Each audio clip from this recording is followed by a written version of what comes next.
चंद्रमा के द्वारा दशा का साधन करने की प्रक्रिया, दशा और अंतर्दशा।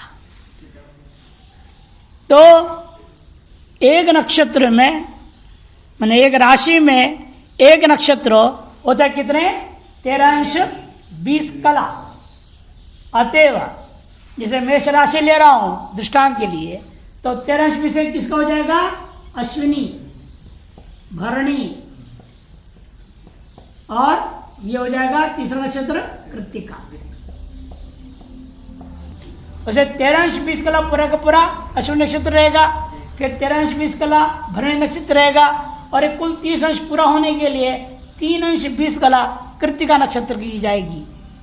माने एक पाद कृत्तिका नक्षत्र का, इसके चारों पाद आ गया, इसका भी चारों पाद, और इसका एक पाद। और वृषभ राशि में कृत्तिका का शेष 3 पाद आ गया, 10। और कृत्तिका के बाद रोहिणी, रोहिणी का पूरे 4 पाद आ जाएंगे, और यह 6·40 इसका 2 ही पाद आएगा, और 4×4 = 8, ये 9 हो गया। ये भी 4, 3, 7 और 2 9 हो जाएगा। 9 पाद एक राशि में, नक्षत्र के 9 पाद एक राशि में हो जाएंगे इस प्रकार से। तो अगला नक्षत्र केवल आधा ही रहेगा, 2 पाद ही रहेगा। रोहिणी के बाद इसके 2 पाद। उससे आगे आएगा मिथुन राशि। उस मिथुन राशि में क्या होगा? 6 अंश और 40 कला, ये किसकी आ जाएगी? शेष 2 पाद होगा। इस क्रम से आप आगे बढ़ाते जाएंगे। ये पूरा चित्र बना के दिया है अगले पृष्ठ में। अगले पृष्ठ में पूरा चित्र बना के दिया है, दिखाई दिया? क्रम से दिया ना पूरा, नक्षत्रों को सब दिया है स्पष्ट ही। और उसके अनुसार महादशा भी आगे लिख दिया। अश्विनी का जो है चारों पाद का केतु महादशा रहेगा 7 साल। उसके बाद भरणी नक्षत्र आता है 26-4 मत गया, 13 और 13 26, 20 और 20 40, 26-40 तक भरणी नक्षत्र शुक्र महादशा 20 वर्ष का होगा। चारों पाद आ गया, जहां नंबर नहीं लिखे चारों पाद समझो। उसे कृत्तिका के सामने 1 लिखा, मैंने कृत्तिका नक्षत्र 1 पाद 30 डिग्री तक, अर्थात 3·20 कला जो बेचा है वो 1 पाद कृत्तिका का। उसके बाद रहेगी महादशा सूर्य 6 साल का। अगले राशि वृषभ शुरू हो गया। देखिए वृषभ है ना, वृषभ में हमें संख्या क्या दिखी जाती है राशि में? मेष का 0-0-0, वृषभ का 1-1-1, मिथुन का 2। क्रम याद है ना, पहले बताया था, वो देखिए स्पष्ट दिखाई दे रहा है इन्होंने। फिर ये क्या होगा? वृषभ में पहले में बचा हुआ कृत्तिका का 3 पाद का 10 अंश आएगा, वह भी सूर्य महादशा 6 वर्ष तक की। फिर उसके बाद 23-20 तक, माने 13 अंश 20 कला जोड़ दो, किसके? रोहिणी के चारों पाद पूरा आ गया, चंद्र महादशा 10 साल का। इस प्रकार से पूरे 27 नक्षत्र इन्होंने गणित करके दे दिया है। प्रत्येक राशि के 30-30 अंश, और शुरू से कितने अंश तक कौन है, उसके बाद कितने अंश तक कौन है, 30 अंश तक अंत में कौन रहेगा वो वर्णन किया। उसके महादशा भी वर्णन कर दिया, और कुल कितना वर्ष है वो भी आगे दे दिया है। अब इसी हमारे तालिका को ध्यान में रखते हुए अब आइए यहाँ जो चंद्र द्वारा दशा साधन करने की प्रक्रिया में इनका करना है। चंद्रमा जिस नक्षत्र पर हो उस नक्षत्र के जो गत अंश कला, गत अंश, उस नक्षत्र में बच्चे का जब जन्म हुआ है वहां तक कितना भयात हुआ, भयात बोलते ना उसको, जो बीती हुई, वो भयात को लेना। गत अंश और कला माने भयात, उसको संबंधित ग्रह के जो वह नक्षत्र का किस ग्रह से संबंध है, पहले भी तालिका बनी हुई थी, पूरे ग्रहों का लिखाया था वर्ष विंशोत्तरी महादशा, 3-3 नक्षत्र आए थे, याद होगा। 9 नक्षत्र पूरे दिखाया था, किस नक्षत्र का किस महादशा से संबंध है। तो वो महादशा यहां भी दिखाना आगे। मेष के अश्विनी के क्या दिया था? केतु, इस तरह हर एक का आगे महाशय बता दिया है, कितना वर्ष भी बता दिया है। वो जिस नक्षत्र का से संबंधित जो ग्रह के महाशय होगा उस दशा वर्ष से गुणा कर दो उसको। किसको गुणा करना है? भयात को। गत नक्षत्र के कला जो अंश और कलाओं को आप गुणा कीजिएगा उस नक्षत्र के ग्रह के महादशा के संख्या के साथ, फिर भाग कर देना है 800 से। 800 कला से भाग देने पर ग्रह की भुक्त दशा का वर्ष, मास और दिन ये सब के सब गणित आ जाता है। दशा वर्ष से उस भुक्त दशा को घटा देने पर भोग जो दशा शेष है इस जन्म में वो सामने आ जाता है। जैसे उदाहरण ले रहे देखिए, अभी जो पिछले कल जो पाठ के में गणित जो किए थे, चंद्रमा का क्या गणित था? चंद्र स्पष्ट 8, 24, 52 ऊपर ये नहीं है गणित जो किए थे। 8, 24, 52 है उस बालक का।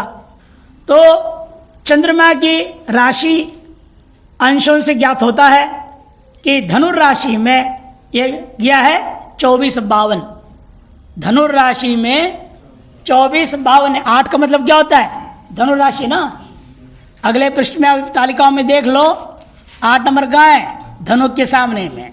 उसमें बच्चा कहाँ पैदा हुआ है? 24, 52। 24, 52 का मतलब यह दूसरे नक्षत्र बनेगा उस धनुर राशि का, पूर्वाषाढ़ा। 26, 40 तक कौन है? पूर्वाषाढ़ा है ना। 13, 20 तक है मूल नक्षत्र, इसलिए इसमें 13, 20 को घटाइए, ये मूल नक्षत्र का अवधि चला गया। घटाया आपने तो बचा कितना? 32 और 11, ये आपका हो गया पूर्वाषाढ़ा का अवधि, जो बच्चे का जन्म से काल तक भयात। इस नक्षत्र का भयात इतना है पूर्वाषाढ़ा। और उसके सामने पूर्वाषाढ़ से उन्होंने वर्ष क्या दिया है? शुक्र महादशा 20 साल। इस 11, 32 को 20 से आप गुणा कीजिए। 11, 32 को 20 से गुणा कर दीजिएगा।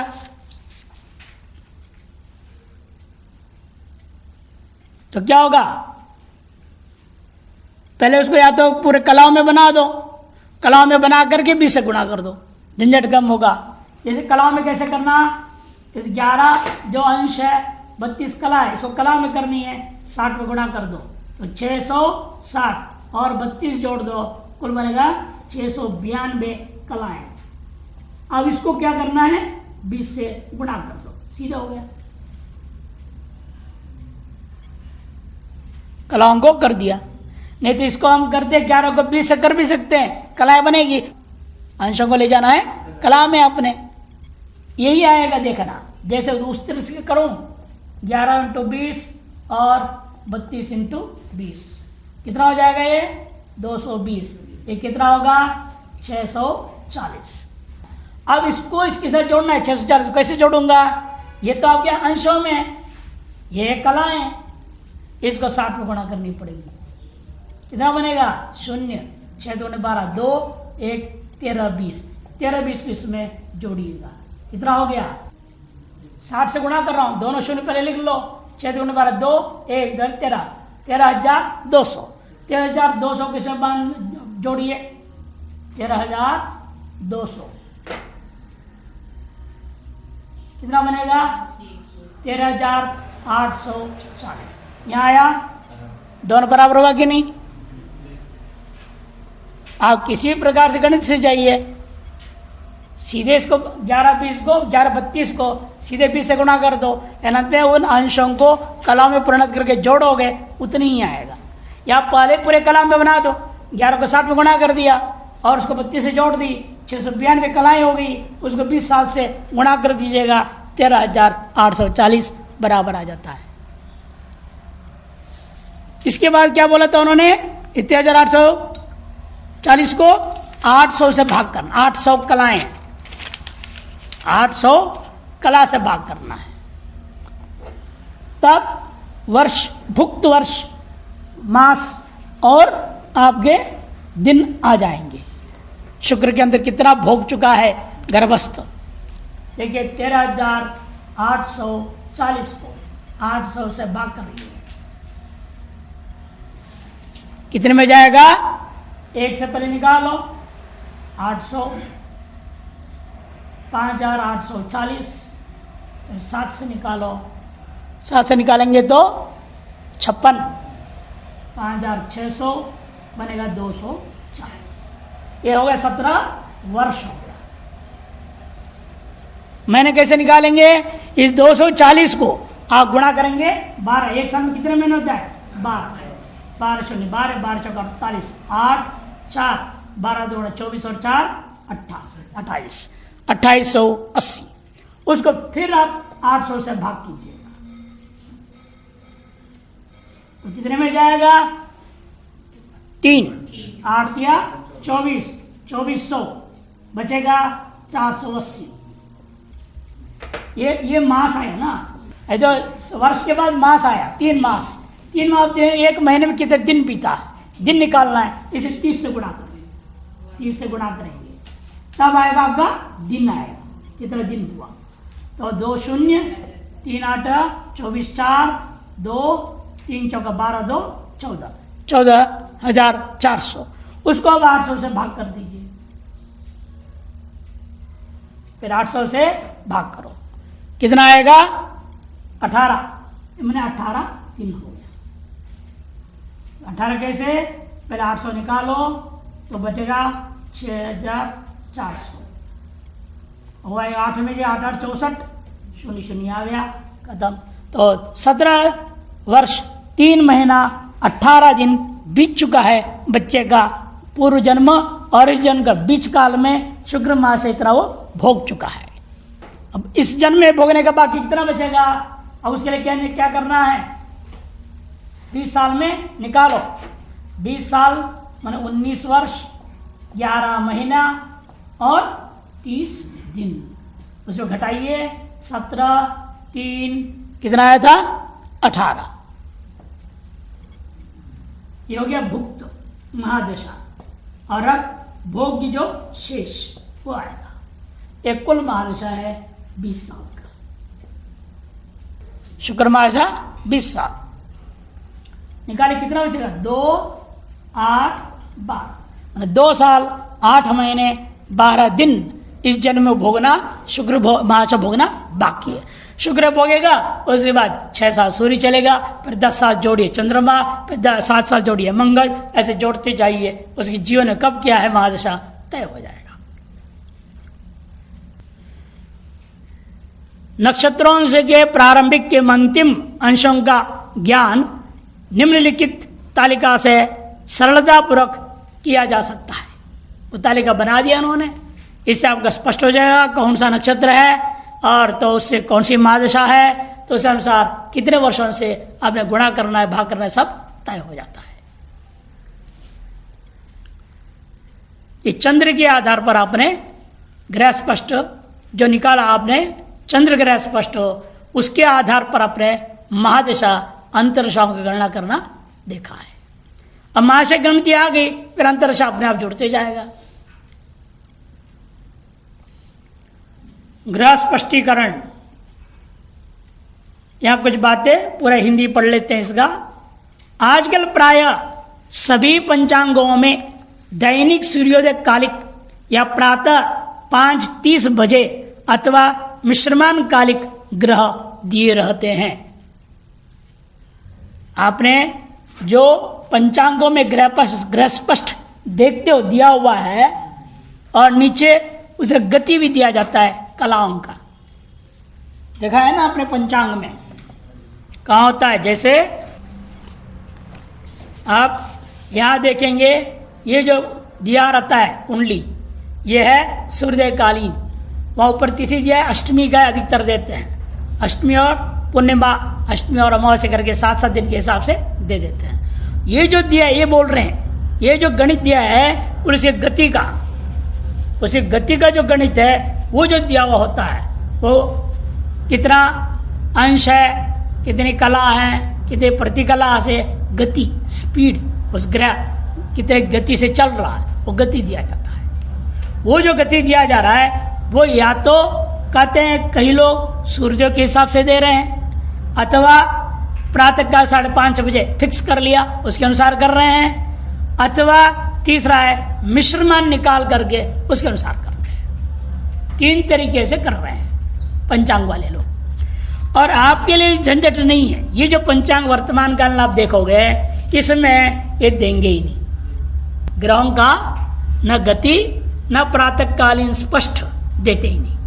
ये क्या कर रहे हैं, प्रतिदिन का यहाँ दिए, इधर दिए हैं, इधर आप देखेंगे ना अगले में औदिक सूर्यादि दैनिक ग्रह स्पष्ट व गति कला विकलाओं में, निचले वाले पन्ने में बगल में आप देखेंगे वहां दे रहे, इधर नहीं दे रहे हैं। जहाँ कुंडली बनाया अधिकतर शताब्दी पंचांग देखोगे ना आप, शताब्दी पंचांग वो कुंडली के नीचे देते हैं। इन्होंने इसलिए नहीं दिया यहाँ पर, वहां क्या करते हैं साप्ताहिक देते हैं, साप्ताहिक। और ये दैनिक या 15 दिन के मान लो एक पन्ने में है, पूरे 15 दिन का दिया जा रहा है।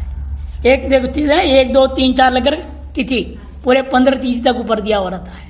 और वहां तिथि भी है, वार दिया, तारीख नहीं दिया है, तिथि वार, फिर स्पष्ट रवि, स्पष्ट रवि के नीचे क्या है गति, गति मैंने रवि का गति दिया, फिर चंद्र, चंद्र का गति, मंगल, मंगल का गति, बुध, बुध का गति, गुरु, गुरु का गति, शुक्र, शुक्र का गति, शनि, शनि का गति, राहु और राहु का गति। राहु के बराबर केतु गति होता है, उसका अलग नहीं है, बस इतना ये राशि बदल जाता है, 7 जोड़ देना आगे चला जाएगा, अपोजिट में रहे ना वो, यहां से 7वां, इसलिए उसका अलग से केतु का न गति देते हैं न इसकी गति, और राहु का इन्होंने यहां गति नहीं दिया है। आप पूछ सकते हैं क्यों नहीं दिया, राहु का एक ही गति होता है 3-11, 3-11 उसका चलना फिक्स है, वो घटेगा नहीं बढ़ेगा नहीं।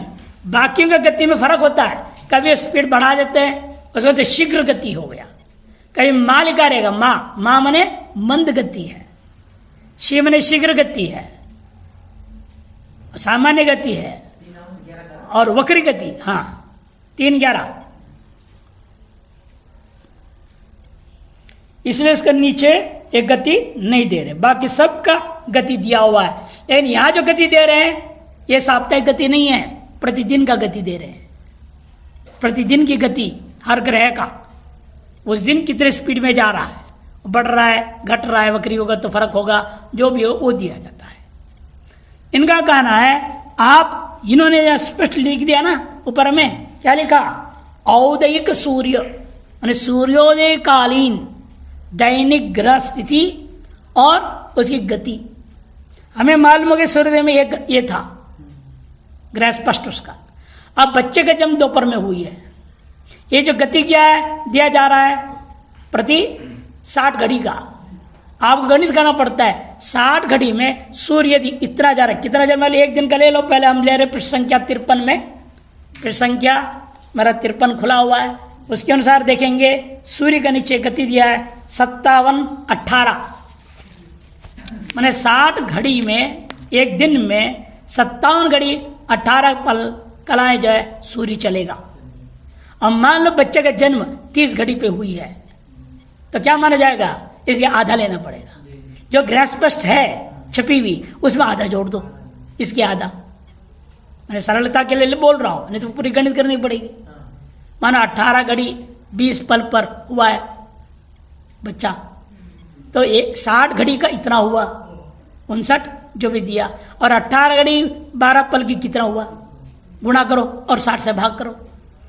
18-12 को ये जो दिया हुआ गति से गुणा करके 60 से भाग करेंगे तो जो आता है वो हो जाएगा उस बच्चे को उस समय का ग्रह गति मिल गई, उतनी गति को इसके साथ जोड़ दूंगा जो ग्रह स्पष्ट दिया हुआ है, तो बच्चे का जन्मकालीन ग्रह स्पष्ट, ये उदयकालीन ग्रह स्पष्ट है ना, निकलेगा जन्मकालीन ग्रह स्पष्ट निकल जाएगा।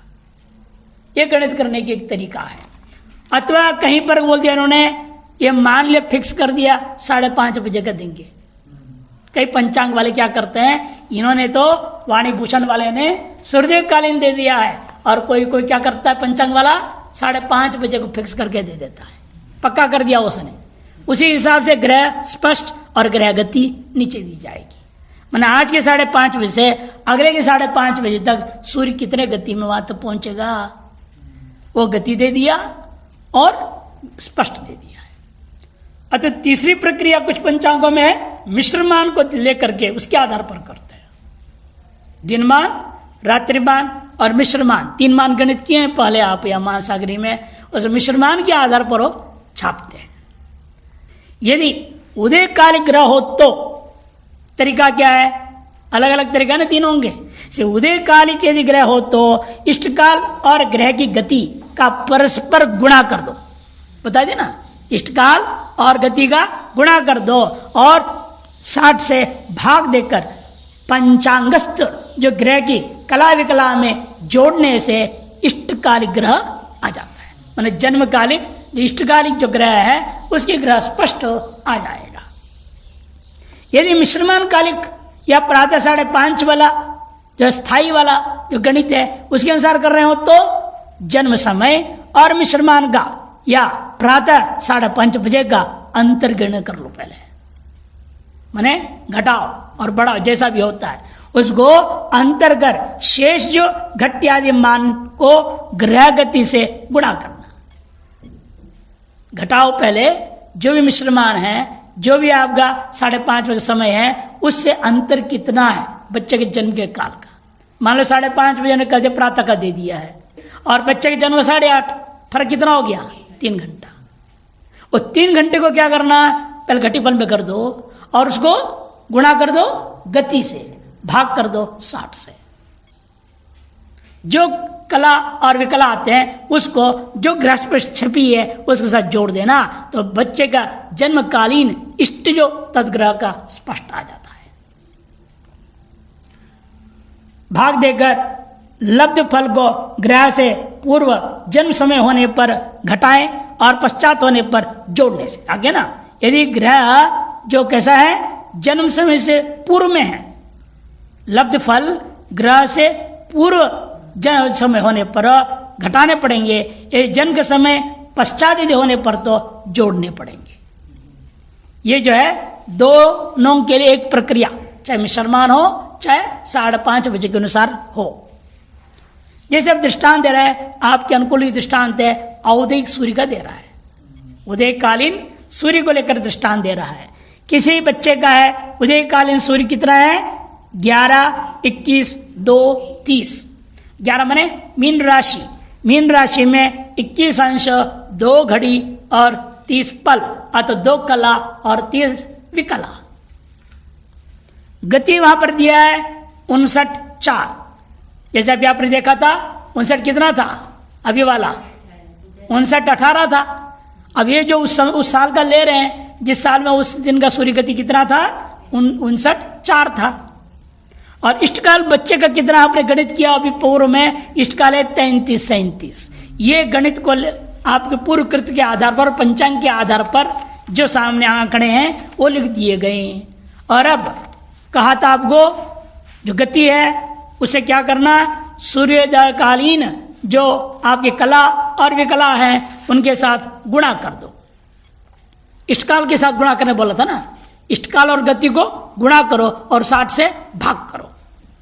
इष्टकाल क्या है इसका 33, 37 और गति है 59:4, तो 59:4 को गुणा कर देंगे 33, 37 के द्वारा।